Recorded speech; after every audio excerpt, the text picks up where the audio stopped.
Bonjour à tous, chers juges du concours Lumière et chers élèves.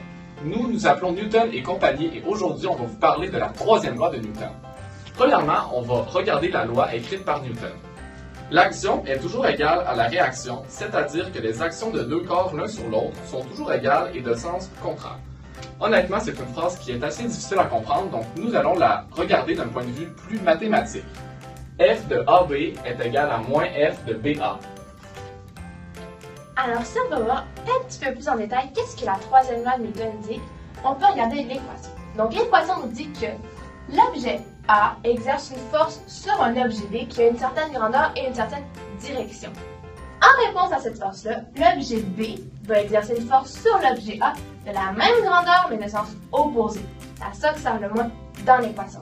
Une force, une autre force qui se répond par les deux objets. Si on revient voir l'exemple de notre scientifique qui fait de la planche à roulettes, on peut analyser les forces qui se passent sur lui.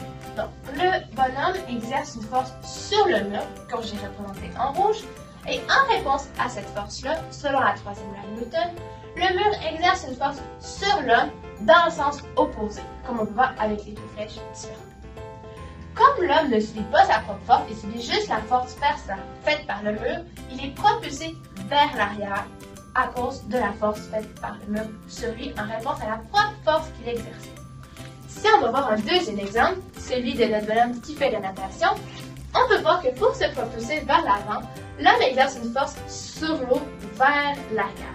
En réponse à cette force-là, selon la troisième loi de Newton, l'eau exerce une force sur l'homme vers l'avant, ce qui va le propulser vers l'avant parce que, encore une fois, l'homme ne subit pas sa propre force, il n'aurait juste que la force floue.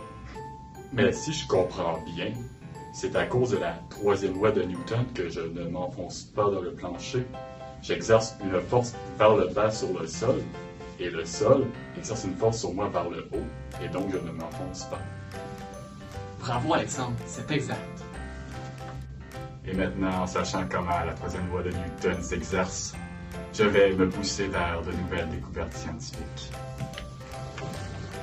Vive la science!